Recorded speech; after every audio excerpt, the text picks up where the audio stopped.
And so how long have you done this personal training stuff? 12 years. 12 years. And you've always been here in this house? Yes, I've been here 25 years. So you must have trained a lot of people.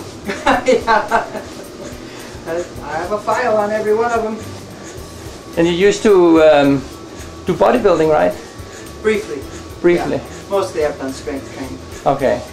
But you also used to be on stage. Well, that was the bodybuilding. Oh, okay.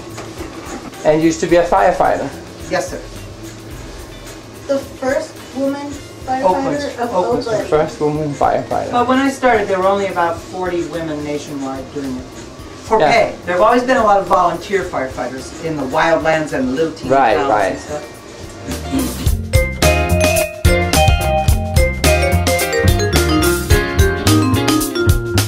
And what do you see when people come in? What kind of exercise do they usually need? Or are they pretty good shape? It just needs to be in better shape, or are they really needing a?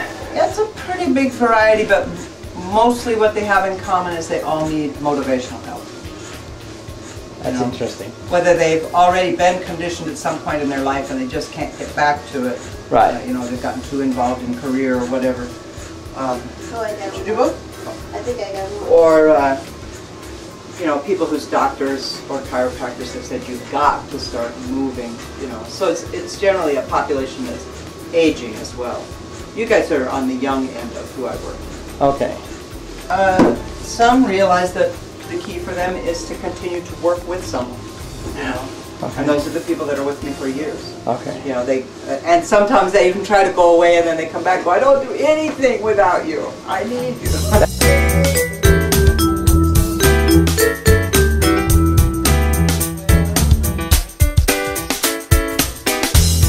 And a lot of people who are workaholics find that if they set up an appointment with me in the late afternoon, it gives them that reason to get out of the office instead of just getting sucked into working. You just say, just like therapy, you know, you say, it's 4:30, I gotta go, I have an appointment.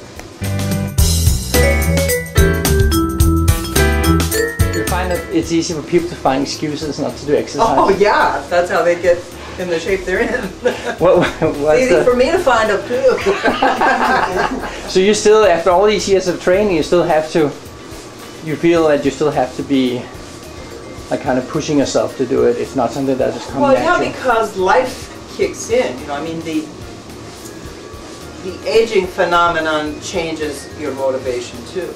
Yeah. You know, I don't know about it's probably true for men as well. For women, you know, before they're perimenopausal, when they're still in their reproductive years, whether they're plugged into the reproductive cycle or not, you know, whether they ever plan to have children or ever have, there is an unconscious thing working in them to stay attractive for the reproductive possibility.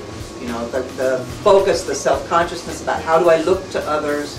You know, it doesn't even have to be, can I get a date with a guy? You know, it's just, and when you start going into perimenopause and menopause, there's a whole psychic shift for women, and I would bet for men too, where life gets less geared to the little nuclear family world and much more sort of global in outlook, and much more sort of accepting of the way we are, just as we are, you know, and kind of like, yeah, my stomach sticks out, you got a problem?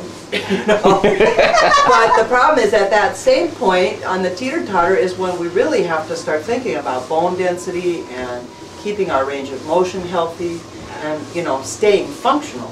Because if we just relax into that and go, yeah, this is the way I look, I'm okay with it. I'm okay with 20 extra pounds. But the problem is if you're not taking care of your back health, if you're not taking care of your flexibility, your bone density and stuff, that's going to get you too. Yeah. So yeah, I find it's a constant effort to make myself take care of myself.